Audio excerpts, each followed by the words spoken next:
it is time to bring in Arthur Schwartz. Arthur, of course, joins us on a Monday morning. We broadcast him on the weekend and also after our noon hour during the week. No, it's not. Well, anyways, I'm sorry about that initial bloop up on our telephone system, but it's time to talk about recipes. Or whatever. Or whatever. That's right.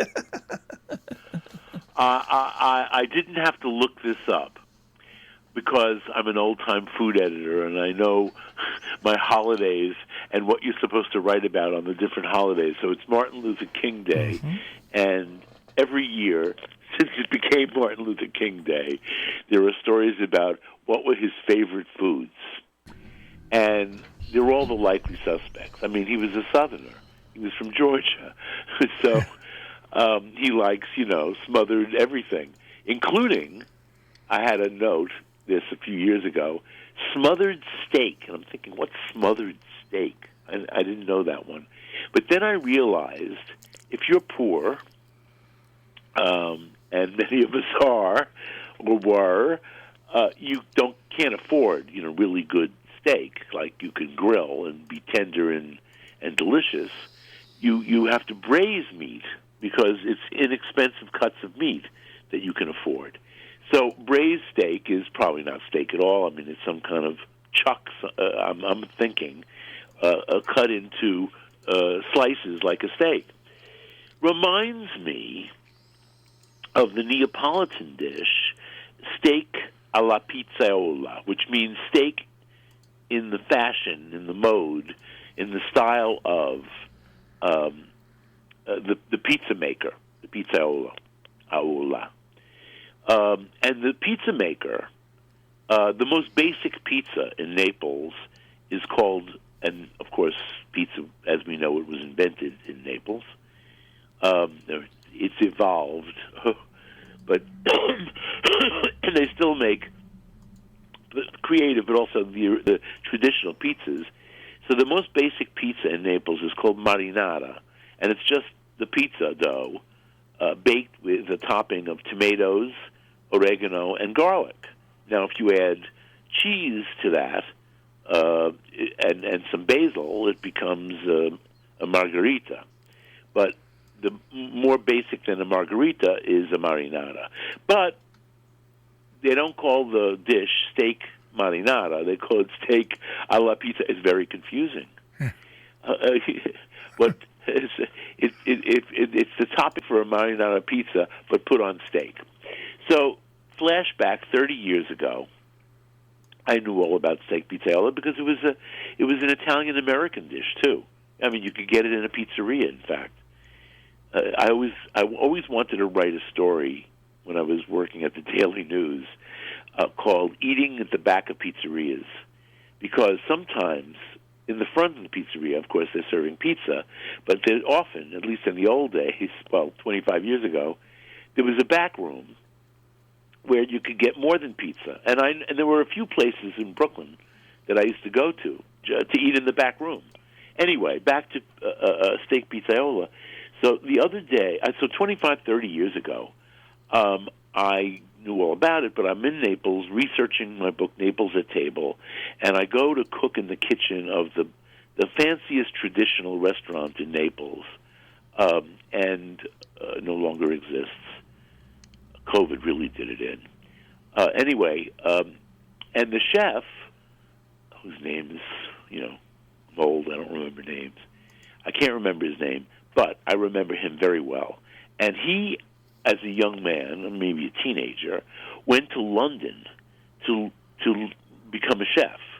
And I think he even went to culinary school in London. He spoke perfect English, obviously. And he came back to Naples for a visit to his family and to his hometown, and he fell in love with a local girl, and she didn't want to leave Naples, so he moved back to Naples. So now he's cooking in the fanciest restaurant in Naples. He was very proud of this, of course, and a hometown boy, but with a more international perspective. And he said to me, there's no reason, because steak pizzaiola is a way of cooking, as Martin Luther King liked his braised meat, which is what smothered steak is. Neapolitans love their version of braised meat, which is steak pizzaiola. But this chef said to me, there's no reason in the world you can't have a good steak a la pizzaiola. It doesn't have to be some kind of, cheap, tough cut of meat that you have to cook for hours to make it palatable and delicious sometimes. So he used to make, at this restaurant, a New York strip steak.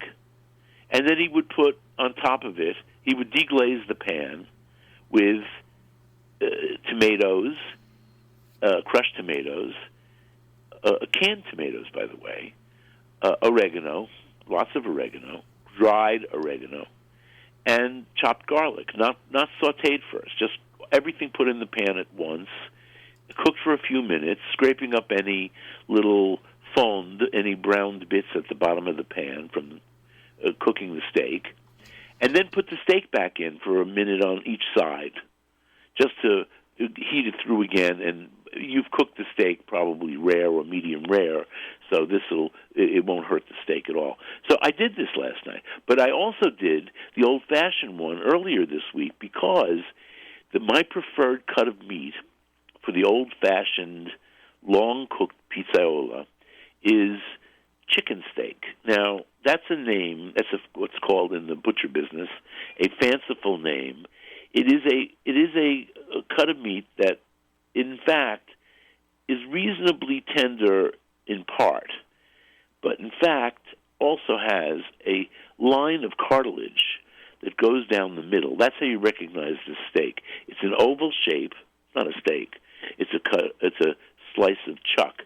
I went to my butcher a number of years ago, and I asked him, could you give me some chicken steaks? And he said, what's a chicken steak? Because these fanciful names don't necessarily carry over from one place to the next. And the other day I did find in the supermarket, and they were prime meat, too. They were labeled prime anyway. Chicken steaks, very reasonably priced, in my supermarket where I rarely buy meat. But I bought these. And what I did was I browned the meat, like you do in any braise, in just a trace of olive oil in the pan, because the meat will render some fat itself. And in fact, if you have more, after you've browned the meat and set it aside, if you have more fat in the pan than you really want, you can pour it out. But of course, don't pour out any of that brown stuff on the bottom of the pan from cooking the meat. And then put in your tomatoes. Now, of course, the amounts depend on the amount of meat. I had 6 half-inch thick chicken steaks. I don't know. It wasn't much more than 2 pounds. And I used 1 28-ounce can of tomatoes. Must have been at least 2 really, really big, I know me, big cloves of garlic, finely chopped, and 2 big pinches of oregano. It depends on your oregano, how much oregano to use and the kind of oregano you use. I happen to have really recherche oregano. Hand-picked on the hills of Sorrento by little boys and then their daddy sells it on the road, dried. So I have this oregano, and all I need is 2 big pinches of this oregano. It's very fragrant. If you're using, something you bought in the supermarket and it's been on your shelf for a while, you may want to use more than 2 big pinches. And salt and pepper. I use a little hot pepper, a little 1 or 2 little hot dried peppers, and let it simmer a minute or 2. That's all. Put the steaks back in. And cover the pan, and let it simmer gently for. Mine took a good hour and a half.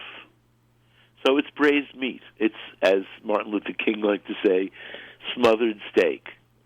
But last night I actually did have a good steak, and I did just what the chef in Naples told me. I seared my steak very well in my cast iron pan. That was. It was 3 minutes each side. That's my usual rule. That produces medium rare to rare steak. Depends on how you like your steak. You can do a little longer. If I was doing it a little longer, I would turn down the heat after searing the meat and just let it sit 1 minute more on each side, and then take it out of the pan. And then what I put in the pan was a good cup and a half of quartered those Campari tomatoes, they call them cocktail tomatoes. I find that's about the best tomato you can get in January. They're grown in Mexico, so they have lots of warmth in Mexico. Don't buy the ones from Canada. They're not nearly as good as the ones from Mexico, even though they may be the same brand name, I've noticed. Anyway, a nice amount of tomatoes, which I let sit with some olive oil and minced garlic and oregano. And this was all prepped ahead. So as soon as the steak was done, or at least cooked the way I wanted it, I put all those, there was very little fat in the pan. If there is too much fat, it depends on your steak, you can pour off some fat. And I put all the tomatoes in. I gave it a good stir, and I turned off the heat. And I then, and this all took no more than 2 or 3 minutes. And I like to let the steak sit for a few minutes. So, and we like it rare to medium rare. So that's what the steak ended up being. And what I did was I sliced it. In Italy, they would say a tagliata. It sounds so fancy, tagliata. It just means sliced steak. It's and Mr. Harned likes his steak pre-sliced. Get less work for Daddy. Anyway, so I sliced the steak and I poured all these tomatoes with the garlic and oregano on top, and that was my steak pizzaiola lesson. It was very good, I must say. I'm gonna and Harned, who is not as much of a steak lover as I am, said, "I hope you make this again." So that was a hit. I love steak. Yeah. The other hit is so I'm cleaning my office. Now, what do you do during COVID if you're stuck in the house? By the way, even though I'm eligible for a vaccine, try to get one. I don't know what's going on today, but the mayor predicted at the end of last week that the city would be out of vaccine by today. My next-door neighbor got vaccinated yesterday, although I'm going to call her and find out how that went, because I know people who've been turned away when they get there. So I've decided not to stress myself over this and to just stay in like I've been for 9 months. So if you're in the house, I'm cleaning closets. I'm trying to get something done here. And I now I've started on my office, and I excavated these 2 big baskets fulls of recipes that I've clipped. And sometimes I rummage through them to find something to eat for dinner. But I haven't rummaged through them in quite a while. But I didn't even have to go very far, because sort of right on top of one of them was this recipe. And I swear, this recipe is haunting me. It's chicken with shallots, chicken thighs, my favorite part of the chicken, with shallots. I love any kind of onion or garlic, or allium is the family of things. And this has lots of caramelized, I love that word too. I wish people would say caramelized, but they do. It's caramelized, shallots. Anyway, I say it's haunting me. I clipped this from the New York Times Magazine in 2014, but in the 6 years since then, 6.5 years since then, I've come across a version of this in so many places, and I even was served this, forgetting that I had clipped this recipe from the Times. I was even served this by a friend for dinner one night, and she served this, and she said, "Oh, this is a great dish because, for every day, but also for company, because you can make it ahead and just stick it in the oven for a bit." Anyway, the recipe has an incredible history. It ends up reading the 1 page of the 2-page article that I clipped. And this particular version that I'm looking at comes from Rashia Zimmern. She is the wife of Andrew Zimmern. Do you ever watch Andrew Zimmern on TV? Yeah, I do. Yeah. He's one of the few that I actually stop when I see him. I like him because he's a little off the wall. Well, I don't think he's so off the wall, but he likes to do off the wall food. Yeah, that's what I mean. Yeah, that's what I mean. Yeah. Yeah. He does adventures, and I actually record some of them because they're cities that I figure I'm going to get to. I'm not going to get to some of the really exotic places he's going, but I'm interested to see what they're eating there. Anyway, and so Andrew's wife actually was inspired to create this recipe by way of Martha Stewart. I must say, the Times really gave all credit where it was due. Adapted from Andrew and Rishia Zimmern by way of Martha Stewart. But now it's going to be by way of Arthur Schwartz because I don't know. I don't think this recipe is exactly what I want. Here's what you do: you brown. It's a chicken sauté. My specialty these days.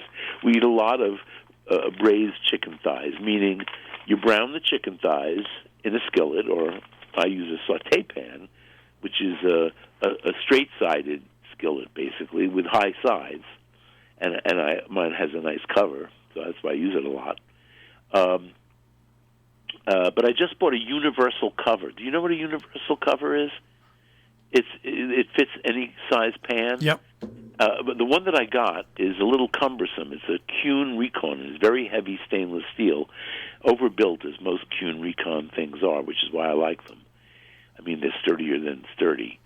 But it's a little uncomfortable. So now, when I'm going to make this, in fact, later today, I'm going to use my wide skillet. I'll tell you why in a second, which is wider than my sauté pan, because now I have a universal cover, and I have a cover that'll fit my 12, at least a 12-inch skillet.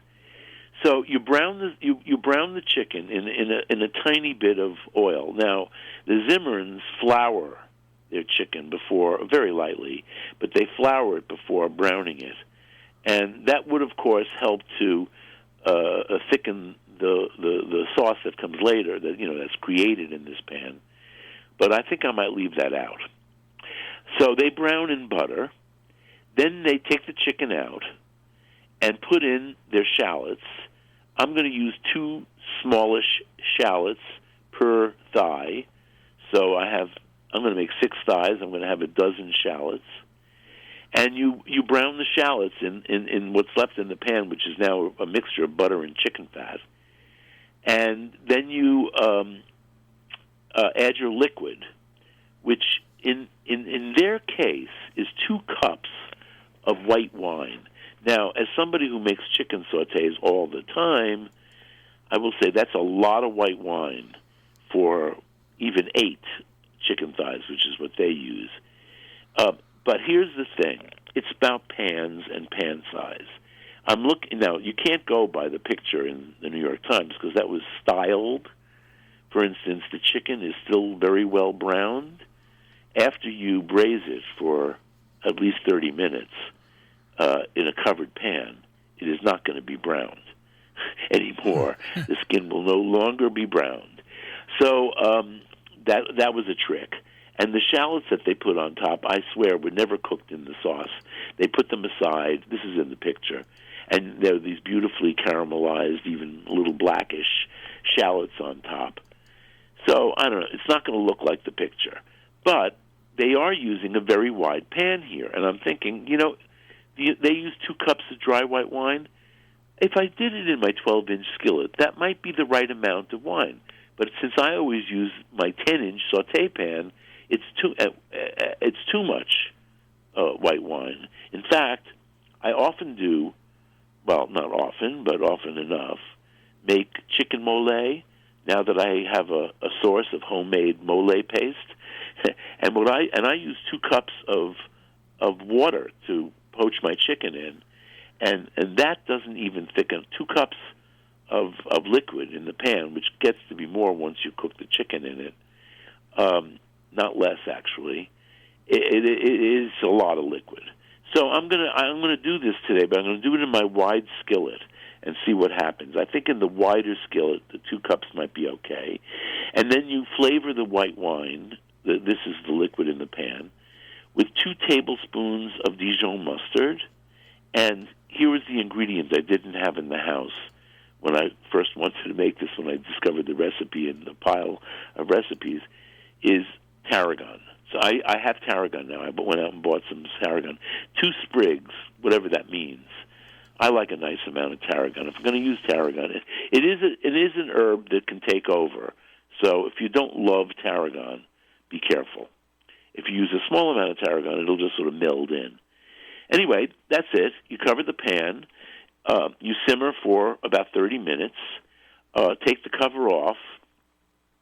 And now the Zimmerman recipe tells you to cook the sauce down for another 15 to 20 minutes. This is why I'm a little suspicious of the amount of sauce. It's the amount of liquid. It seems an awful lot. And then to cook the chicken for another 15 to 20 minutes after it's cooked, covered for 30 minutes, and also sautéed. It takes about 8 minutes to brown the chicken. It's a long time. 10 to 15 minutes more on the chicken would be my max. And let's see. I'll tell you. Now, the final Philip here, that's Philip, F-I, Philip, is our cherry tomatoes. And I happen to have some really good, for a change, cherry tomatoes. And the Zimmermans tell you to have the cherry tomatoes and stir lightly into the hot dish and then serve immediately. I'm thinking I might want to cook those tomatoes a couple of minutes anyway, just to give them a more cooked feel. Anyway, this is going to be a late lunch today. Chicken with shallots and cherry tomatoes. Sounds great. Yeah, it does, doesn't it? So I'd say this has been haunting me since 2014. I've been wanting to make this recipe. I got served it at somebody's house. It keeps popping up on the internet. I don't know. It must be hugely popular. And by the way, there must be many versions of it now. Martha Stewart started the whole thing. I wonder if she ever makes it. I would think. I can't. Martha Stewart is actually. What is she now? 80 years old? Oh, come on. Well, she is. I don't think she's quite 80. I think close. she's in her. Let me say, I'm 73, and I know she's older than me, but I don't think she's 10 years old. No, she's in her late 70s. We could look it up easily enough. I've gone. Right? I've gone through the many stages of Martha Stewart. I didn't like her in the beginning, many years ago. Yeah. And after she went to prison, I started to like her because she was lots of men didn't go to prison for what she did, and since she's been out of prison, she has reassembled her life, and I kind of enjoy her now and everything that she puts out. Well, let me say she's 79. Okay. She was born August 3rd, 1941, and she was born in Jersey City. I knew she was from New Jersey. Listen, I know Martha for more than 30 years. I know her since she was married to Andy Stewart, who was a very nice man. And I only knew him through publishing. He was the founder of Stewart, Tabori, and Chang, the publishing house. And I had a big feud. Well, so Martha and I were friends for quite a while, and then she became Martha Stewart, and we weren't such good friends anymore. But she was on my radio program all the time, and I tolerated her because she was friends with Joan Hamburg, my radio wife. Yeah. But then the two of them ganged up on me one day. Now, I couldn't get a divorce from my radio wife, but I definitely could get a divorce from Martha.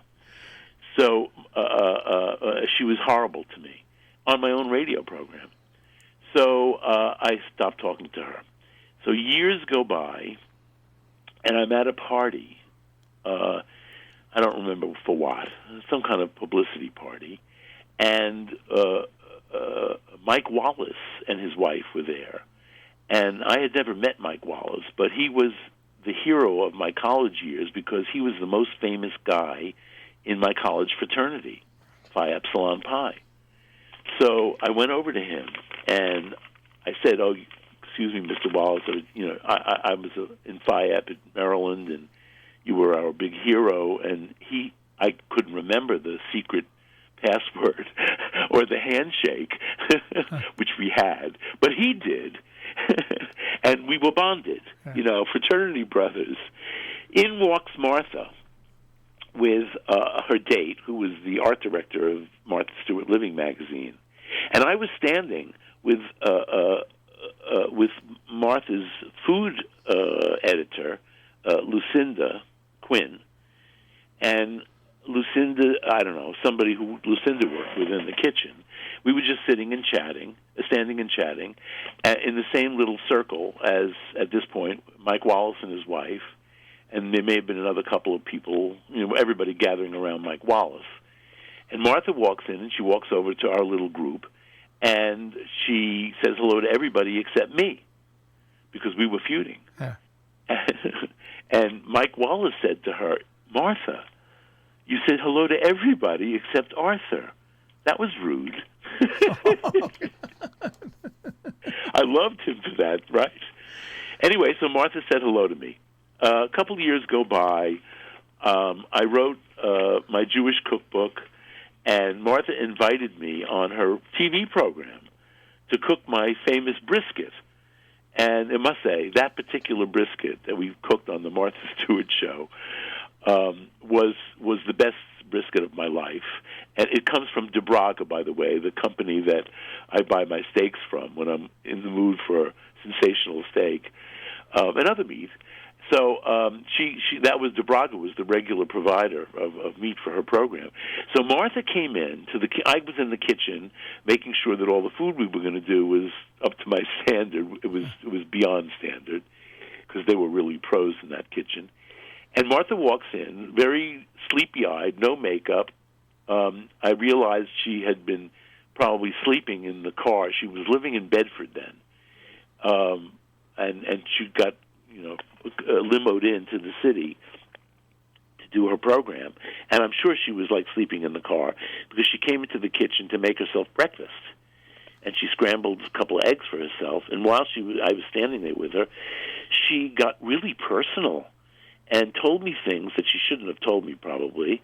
And I realized that this was her way of, what's the word I want, Marshall? Reconciling. Yeah. Yeah.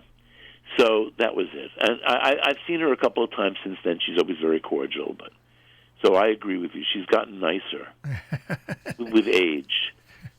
She's kinder, I guess. Anyway, she's on TV. She's got her own program, and I don't know. She's a judge on the food shows. So this all started with chicken with shallots, cherry tomatoes, and Martha is not a creative cook, to her credit. Yeah. She's a very traditionalist, to her credit. So I don't know that she actually created this recipe, but probably Lucinda may have. Lucinda is creative. Lucinda Quinn is still around. I don't know where. I think she's on TV. I think she may have a podcast. But Lucinda and I met 40 years ago, and she opened a jerk and beer joint in Harlem.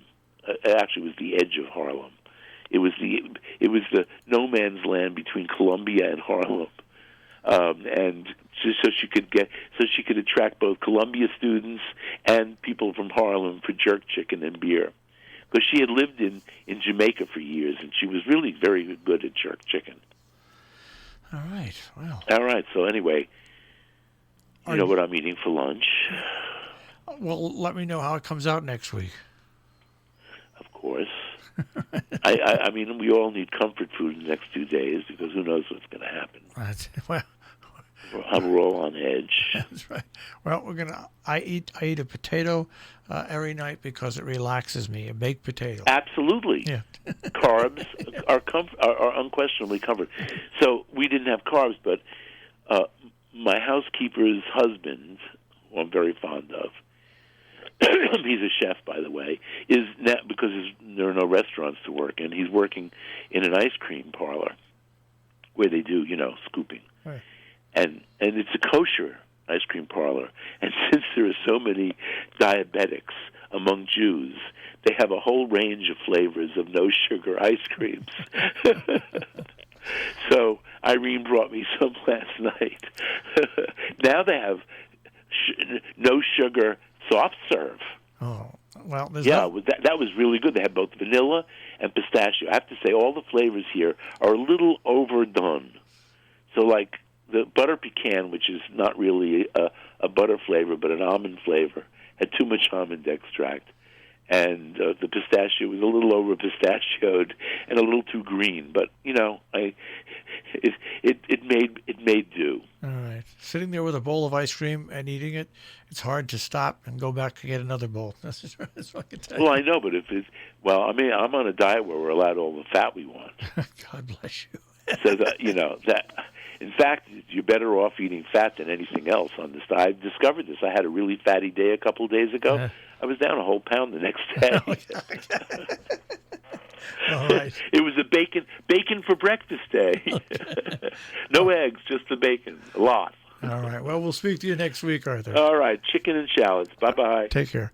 Arthur Schwartz, the food maven here on Robin Hood Radio, robinhoodradio.com on the web. Underwriting support for Arthur Schwartz, the food maven, John Andrews Restaurant on the Hillsdale Road in South Egremont, 413-528-3467, and on the web, jarestaurant.com. Rubiners Cheesemongers and Grocers on Main Street in Great Barrington, 413-528-0488, rubiners.com. Hillsdale Home Chef, more information, 518-325-7000, hgshomechef.com.